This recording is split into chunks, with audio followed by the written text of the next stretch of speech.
we made it to our next stop, the Grand Canyon. It was a little scary getting down the mountains and going through all those tunnels, but we made it safely.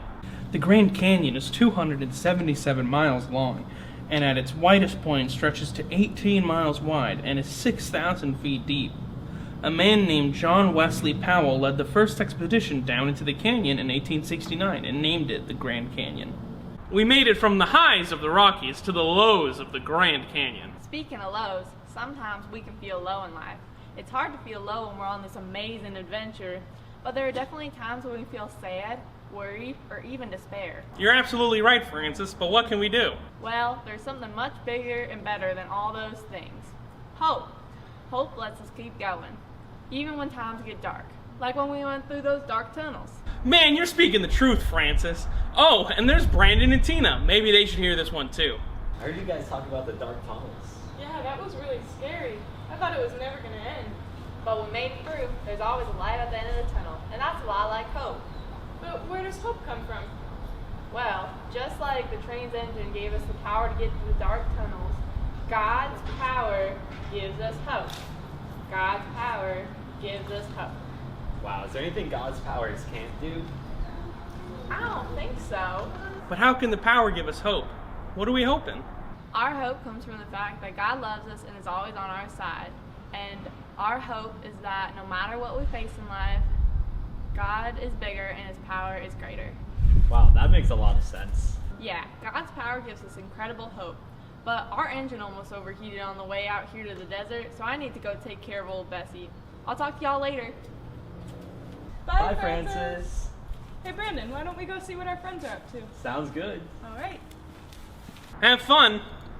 Just don't be too long. I wouldn't want you to miss our departure. While they're looking for their new friends, let's hear a new song from the Rocky Rockers.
Your kingdom is my home, and I don't walk alone. Everywhere I go on this road, high and low, where I go with you. So I won't be afraid, there's my hope, come what may. Where I go with you. Where I go with you.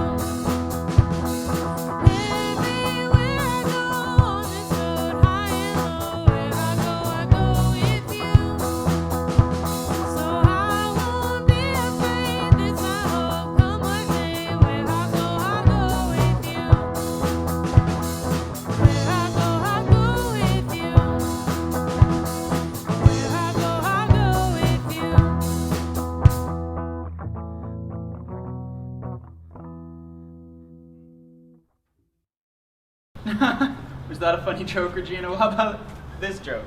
You're fired! Get your stuff and go!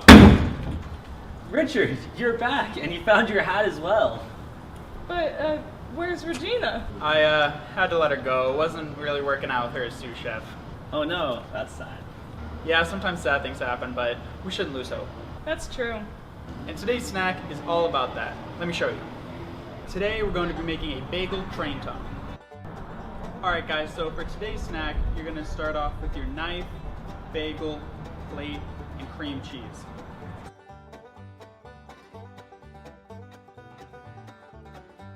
So for the first step, you want to take your knife and make a nice smooth cut all along the middle of the bagel. You just want to slice all the way through, make sure you're getting through the middle and just all the way.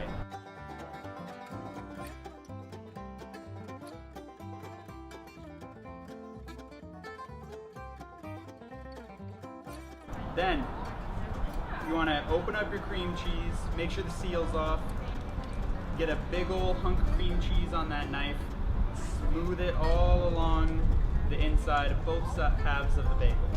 You just want to fill every part of it.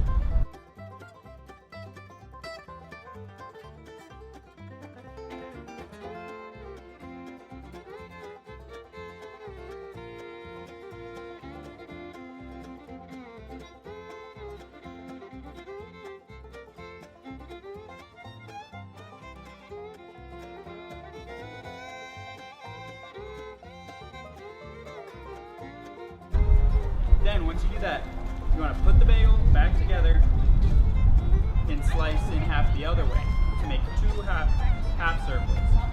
And you just want to make sure you're slicing all the way through until you have two separate halves. Then you just stand them up on the edge.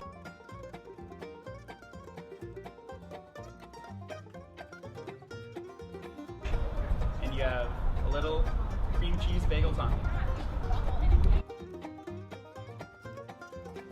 Oh, these are delicious and a great reminder there's always hope.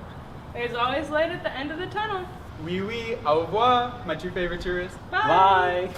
Hey, you two. Fancy meeting you here. Hey Peggy, it's great to see you. How are you? Oh, me? I'm fantastic. I just had the most fun I had in a long time. Really? What did you do? Here, why don't I show you? For today's activity, we'll be doing an obstacle course. The first part of my obstacle course is I'm going to hop over this, and then I'm going to walk around the cone twice, then I'm going to hop over this one again, and on one foot I'm going to hop into this one, and then switch to the other foot on this one, and hop to the finish. Now with this, you have to have your parent permission to do and set up your own obstacle course, being set up with whatever you have inside your house or outside your house, and set it up anywhere. Go. Hop over this, one around, twice.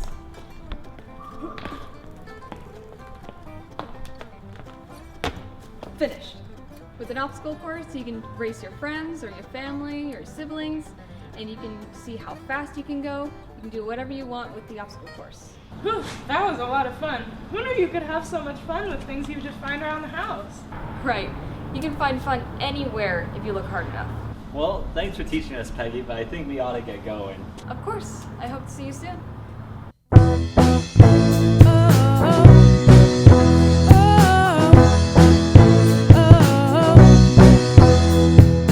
Would you do service for Jesus, your King? There's power in the blood, power in the blood.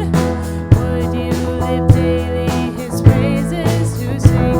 There's wonderful power in the blood. There is power, power, power.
Conductor Bill. We're back. Is it time to get going?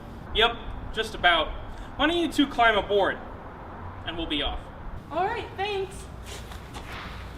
We've cooled the engine, restocked on coal, plenty of snacks. You know what? I think we're ready. Special delivery! Are you kidding me? Special delivery! I have a telegram for Conductor Bill! How did you get here? Isn't it obvious? I rode a donkey. A donkey? Never mind. If you're gonna keep showing up, can you at least introduce yourself? Sure! I'm Mailman Russ, and I'm always there when something special needs to be delivered. Like this telegram. I've gotta read this. Well, I'd better get going. Bye, Mailman Russ.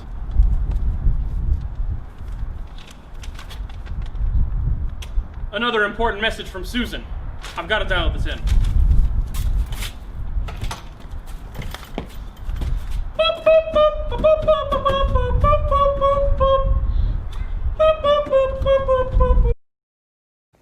The message today is about hope, and I've got just the story for you to teach you about hope.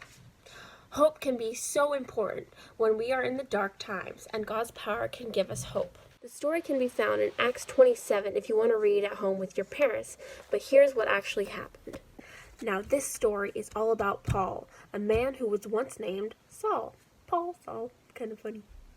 Paul was on a mission to travel as far as he could, possibly to tell as many people as he could about Jesus and God's love for everyone.